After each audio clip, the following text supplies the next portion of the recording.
Саясатчылар, бийлик, окуялар, тагдырлар. Салам радиосунда ачык микрофондо байланыш күтөбүз. Саламатсыздарбы, урматтуу радио угуучулар жана биздин YouTube каналдын көрүүчүлөрү. Эфирде кайрадан ачык микрофон түз берүүсү. Биз бүгүн берүүбүздүн жүрүшүндө 1-июнь балдардын эл аралык күнүнө, балдарды коргоонун эл аралык күнүнө карата кичинекей балдардын туура тамактануусу жана алардын аз кандуулугунун алдын алуу туурасында сөз кылабыз. Ал үчүн биздин студияга бүгүн USAID-тин мыкты азыктануу долбоорунун Баткен облусу боюнча координатору Бозова Сайкал Дүйшөналиевна келип отурат. Белгилей кетсек, мына ушул балдардын коргоонун эл аралык күнүнүн алкагында Баткен облусунда 1 айлык жарыяланыптыр. Бул балдардын толук баалуу тамактануусун колдоп, аз кандуулуктун алдын алабыз деген ураандын астында буюрса 1 ай ичинде Баткен облусунда белгиленген иш-чаралардын алкагында иш аракеттер жүрөт экен. Биз берүүбүздүн жүрүшүндө ушул аз кандуулуктун алдын алуу, балдардын туура тамактануусу жана ушул 1 айлыктын алкагында облуста эмне иш-чаралар жүрөт, ушул жөнүндө кеп кылабыз. Саламатсызбы, Сайкал эже, биздин студияга кош келипсиз. Анда алгач сөзүбүздү ушул кабыл алынган 1 айлыктын алкагында эмне максатта негизи ушул иш-чаралар өтүп атат, анан 1 айлыктын алкагында эмне иш-чаралар жүрөт облусубузда, ушул жөнүндө сөз баштасак. Чоң рахмат. Анда саламатсыздарбы, кымбаттуу радио угуучулар. Биз сиздерге жакшы кабар менен бүгүн жолугушуубуз уюштурдук. Себеби ушул өкүлчүлүктүн колдоосу менен 1 ай бою Баткен областында ушу балдарыбыздын толук кандуу тамактануусун камсыз кылып, аз кандуулуктун алдын ала турган чараларыбызды 1-июндан 30-июнга чейин Баткен областынын райондорунда, шаарларында баардык ушул эне менен баланын ден соолугуна жооп берген милдеттүү жана жарандардын дагы өзүнүн ден соолугуна болгон жоопкерчилигин жогорулатыш үчүн ушундай 1 айлык жарыяланды. Мына ушул 1 айлык негизинде областын деңгээлинде жумушчу топ жана ошондой эле райондордун, шаарлардын деңгээлинде жумушчу топ түзүлүп, азыркы күндө ошол 1 айдын ичинде кандай иш-чараларды колдонобуз деп пландарын түзүп жаткан. Себеби эмне себептен Баткен областында ушул балдарыбыздын толук кандуу тамактануусун жана аз кандуулуктун алдын алуусун ушундай абдан баса белгилеп, 1 ай бою ушул медицина жааматын, өзүбүздүн элибиздин арасында, энелерибиздин арасында, мекемелер арасында, мектептер арасында жана ошондой эле санитардык эпидемиялык көзөмөл тарабынан дагы ошондой эле ушул биздин коомдук газета, журналдар аркылуу 1 ай бою Баткен областында ошо балдардын ден соолугуна маани бермекчибиз. Себеби акыркы ушу изилдөөнүн негизинде Баткен областынын 5 жашка чейинки балдарынын арасында 40%-тен жогору аз кандуулук кезигет. Ошондой эле төрөт мезгилиндеги аялдардын арасында дагы 40%-тен жогору. Мына ошондуктан бул абдан биздин келечектеги балдарыбыздын, төрөт мезгилиндеги аялдарыбыздын, келечектеги энелерибиздин ден соолугунун ушунчалык көйгөйү жогору экендигин белгилеп, мына ошол бүт мүмкүнчүлүктүн баарын пайдаланып, ошол биздин ошол аз кандуулуктун алдын ала турган чараларыбызды элибиз менен кошо бирге жапа тырмак иштеп, ошо балдарыбыздын жаркын келечегине мындай бир жакшы мындай жолдорду көрсөтүп берсек деп иштеп жатабыз. Биринчи ирет бул медицина кызматкерлеринин арасында. Себеби ошол саламаттык сактоо министрлигинин буйругуна ылайык ар бир бала көзөмөлдө болуш керек. боюнда бар аял дагы көзөмөлдө болуш керек. Ошол көзөмөл болуп жаткан учурда биздин ушул Кыргызстандагы аз кандуулуктун проценти жогору болгондуктан ошол алдын ала турган иш чаралар бар да, ошо медицина кызматкерлеринин ошол балдарды көзөмөлдөгөндө дагы, боюнда бар аялдарды көзөмөлдөгөндө дагы ошол профилактикалык чараларды сөзсүз менен уюштурушу керек да. Ушул деңгээли дагы азыр абдан бир орчундуу маселе да. Мына ушул уюштуруу иштерине биз медицина кызматкерлеринин билимин жогорулатып, колдоруна ошо саламаттык сактоо министрлигинин буйруктарын, клиникалык протоколдорун тааныштырып, практикалык жардам көрсөтүп, ошол эле Баткен областынын медицина кызматкерлеринин насаатчыларын даярдап, ар бир ГСПга, ар бир ФАПка ошо жана дарыгер жок, үй бүлөлүк дарыгерге барып келгенге алыс болгон жерлерге ошол жана көчмө лаборатория, көчмө консультацияларды уюштуруу менен ошо элибиздин жана сапаттуу медициналык жардамын алууга толук шарт түзүп беришибиз керек да. Ушул маселеси дагы, ошол уюштуруу маселеси да каралып, ошол ар бир бала өзү ошол 6 айында 1 жашында тапшыра турган анализдерин тапшырып, ошого карата рецепт жаздыртып, анан ошо рецепт жаздыргандан кийин ошо дарысын алып, мына ошол профилактикалык чараларын көрүш керек да. Бала 6 айдан баштап 2 жашка чейин 1,5 жыл. Эми ушуну медицина кызматкерлери ушул көзөмөл кылып, дарысын жазып берип, ошо дары ичкенин үйрөтүп, сабырдуулук менен эненин милдети, үй бүлөнүн милдетин түшүндүрүп, коомдун милдетин түшүндүрүп, анан ошо балага 1,5 жыл колдоо беребиз да. Профилактикалык чараны алдын алып, ошо дарысын ичиши керек.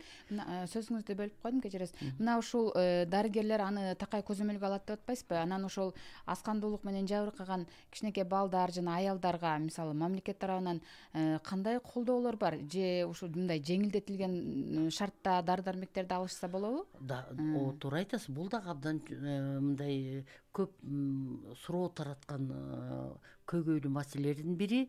Ар бир бала, ар бир боюнда бар аял ошол жеңилдетилген рецепттер жазылып, аптекадан барып ошол жеңилдетилген түрүндө ошол дарыны алыш керек да. Анан ошо дарыны алгандагы ошо дарыны ичүү тартиби дагы бар да. Жоопкерчилиги дагы бар. Жоопкерчилиги дагы бар. Анан ошонун тартиби дагы бар. Анан биз ошол долбоордун алкагында ошо энелердин дарыны ичкен тартибин ошо бир калыпка келтириш үчүн ошо жанакы баракчаларды таркаттык да. Ошол боюнда бүткөндөн баштап 9 айга чейин, 9 айдан кийин төрөгөндөн кийин 3 ай күнүгө ошол профилактикалык дарыны, темир камтыган дарыны ичиши керек. Мына ошол жөнүндө да маалыматты таркатып, үй бүлөнүн колдоосу, коомчулуктун колдоосу, мына сиздерге окшогон жанакындай телевидение, радио, газета, журналдарды колдонуу менен ошо элдин маалыматтуулугун, анан ошол аялдын өзүнүн ден соолугуна болгон жоопкерчилигин жогорулатыш үчүн мындай көп уюштурулган иш чаралар өтүп жатат. Демек ушул 1 айлыктын алкагында маалымат кампаниялары жүрөт, элдерге ошол үй бүлөлөргө жеринде барып жолугушуулар өтүп, түшүндүрүү иштери жүрүп өткөн, менин түшүнүгүм боюнча. Туура айтасыз. Мына баардык шаарларда, баардык райондордо ошол медицина мекемелери, айыл өкмөттөрү менен биргелешип чоң акцияларды жүргүзүшөт. Мына ушул уран менен область боюнча балдардын арасында ошо маалымат таркатып, баласы бар энелердин арасында маалымат таркатып, төрөт мезгилиндеги аялдардын арасында маалымат таркатып, эң чоң акцияларды өткөзүшөт 1-июнь күнү. Биздин долбоорубуз 2 немени жалпы дарыгерлер борборун алды. Бул Кулунду жана ошондой эле Үчкоргон. Мына ошол жерге биздин ушу Лейлек районунан чыккан азыркы учурда белгилүү ырчы музыкантыбыз Мамрасул Мавляновду чакырып, ушул кишинин колдоосу менен ушул 2 СОУПда айыл өкмөттө жана жалпы дарыгер борбору менен бирге ушу элибизге чоң акция өткөзүп жатабыз. Анан дагы бир орчундуу маселебиз бул боюнда бар аялдардын көзөмөлү да. Көпчүлүк учурда ушу боюнда бар аялдардын көзөмөлүнүн баягы убакыты сааты кечире көзөмөлгө турушуп профилактикалык чараларды албагандыктан убактысы жетпей калып атат да. Анан ошондуктан биз баардык айымдарга ошо түшүндүрүү иштерин жүргүзөбүз да. Мисалы боюна бүткөнгө чейин, анан боюна бүткөндөн кийин фолий кычкылын камтыган дарыны ичиши керек да. Бул жанакы тубаса нерв трубкасынан жаралган кемтиктердин алдын алат да. Бул ушундай маанилүү нерсе, себеби ушул дарыны берилген дозада иче турган болсо, ал боюнда бар аялдын баласында жанагындай ананцефалон деп коет, гидроцефалия деп коет. Мына ушундай нерв трубкасынан жаралган кемтиктер болбойт да. Мына ушундагы ушу баардык маалымат таркатчу каналдарды колдонушубуз керек. Мына бизде ушул Баткен областында иштеп жаткан ушундай сонун ыктыярчы эжекелерибиз бар. Баатыр деп айтсак дагы жаңылышпайбыз. Мына себеби момундай ковид эпидемия болуп аткан учурунда, вакцинациянын кампаниясы болуп аткан учурда, жанагындай Баткен областындагы опурталуу окуяда дагы биздин ыктыярчыларыбыз ушу элдин арасында маалымат таркатышып, жанагындай көрсөтмө кагаздарын таркатышып абдан зор эмгектерин жасашты. Мына ошол биздин ыктыярчыларыбыздын жардамы менен элибиздин арасында мисалы мына могу окшогон таркатма кагаздарыбызды таркатабыз. Бул жамааттагы санитария гигиена маселеси. Бул көрсөтмө кагаздан ошо саламаттыкты сактоо министрлигинин эң маанилүү билдиргичтери бар. Жана 5 критикалык учурда сөз менен кол жууш керек. Ал кайсы учурларда? Муну ошол төрөлгөн баладан баштап аксакалдарыбызга чейин билиш керек. Бул түбөлүккө кала турган ыкма болушу керек. Бала төрөлгөндөн баштап колду жууганга үйрөтөбүз. Кайсы учурда өзгөчө мына жаныбарлар менен ойноп, же болбосо жаныбарларды уйсап, малды карап келгенден кийин 20 секундтан кем эмес самындап жуушубуз керек. Экинчи учурубуз тамак жасарда. Балага тамак берерде, жанагындай туалетке барып келгенден кийин, баланын жанагындай памперстерин алмаштыргандан кийин сөзсүз менен жуушубуз керек. Мына бул биздин немеде көрсөтмө кагазыбызда жакшынакай кылып жазылган толук маалымат менен берилгенде эмне себептен биз колубузду таза жуушубуз керек. Жана ошондой эле туалеттерге өзүнүн талабы бар. Ошол үйдүн туалети кандай болуш керек. Ошол туалеттен эмне себептен биз жанагындай мите-курттар таркап кетет коркунучу бар. Мына ошол дагы аскандуулукка алып келет. Келгендин бир белгиси. Биринчи себеби ошол жанагы инфекциялык оорулар, ошонун ичинде паразитардык оорулар да. Ошон үчүн туалеттердин эшиги жабык болуш керек, терезелерине айнек коюлушу керек, түн ичинде жарык берилип туруш керек. Туалеттин полунда кадимкидей тряпкасы болуш керек, жуулган, жууй турган идиши болуш керек. Ал дагы күнүгө жуулуп таза турушу керек да. Анан ошондой эле туалеттин бети жабылып туруш керек. Себеби чымын конуп, анан үйлөргө учуп барып жанагындай паразиттардык ооруларды таркатат да. Мына ошол дагы бул үй бүлөнүн өзүнүн ден соолугуна болгон жоопкерчилиги деп биздин жанагындай ыктыярчы активисттерибиз аркылуу мына ушундай кагаздарды. Бул боюнча сонун роликтериңиздерди дагы көрүп жүрөбүз.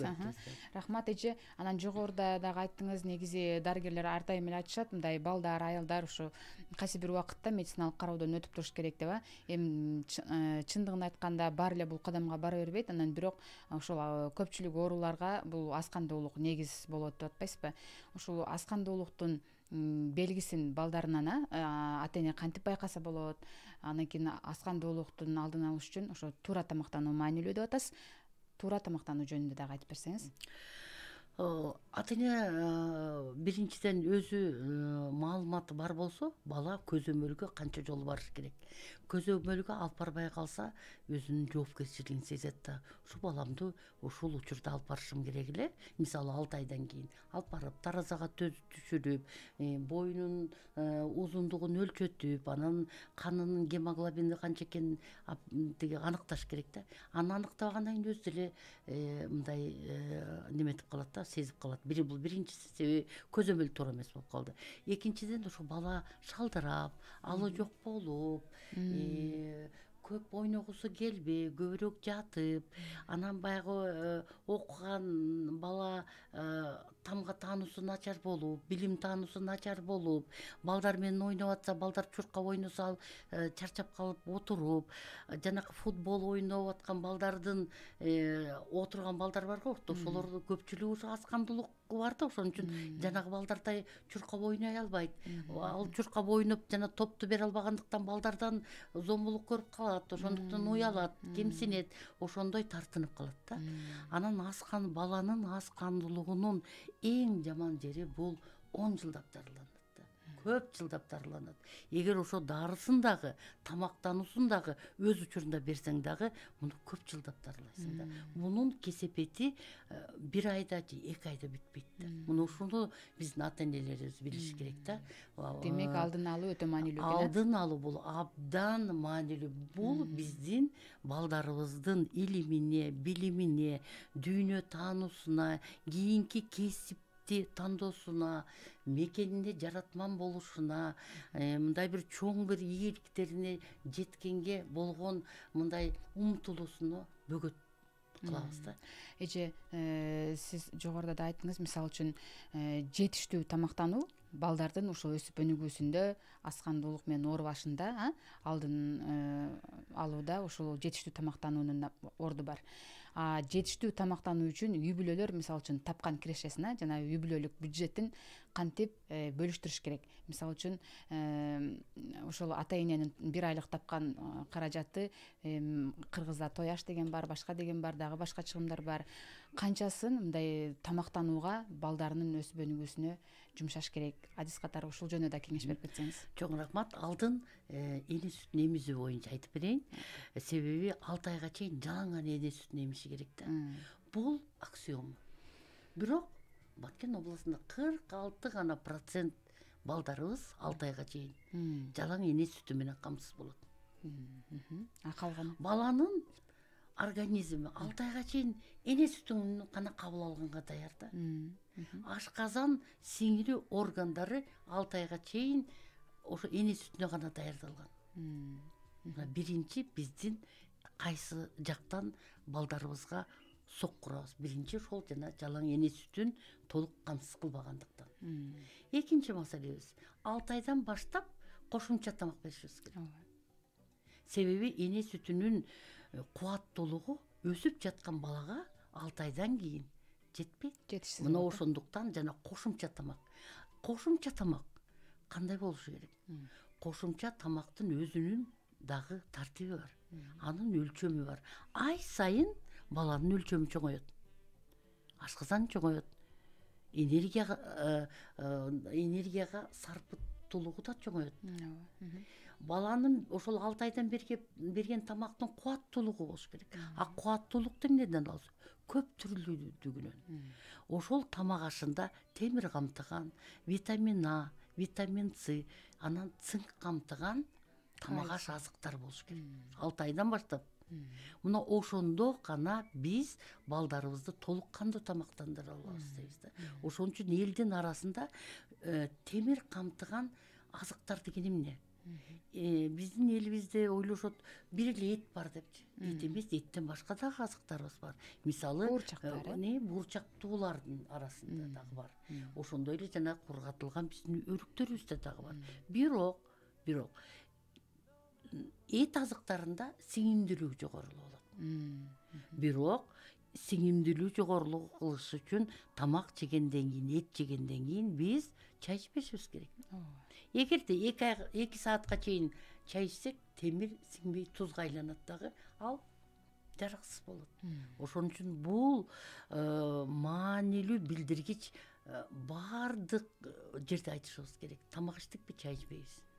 Чай ичсек болот 2 сааттан кийин. Эгер биз ошо балдар чай дегенди билбеш керек. Балдар суу, жаңы жасалган компот, же болбосо жаңы жасалган сок Демек туура тамактануу өзгөчө маани. Да, туура тамактануу көп түрдүү. Биздин балабыздын тарелкасы светофордой болуш керек. Ар түрдүү түстөн турушу керек.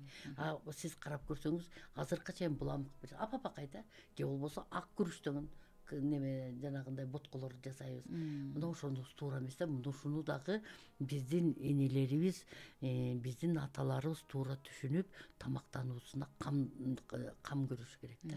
Анан ошол тамактын да канча жолусу бар да. 3 жолу ысык тамак, 2 жолу шам-шум. Дагы биздин эң көйгөйлүү маселебиз бул зыяндуу тамактар.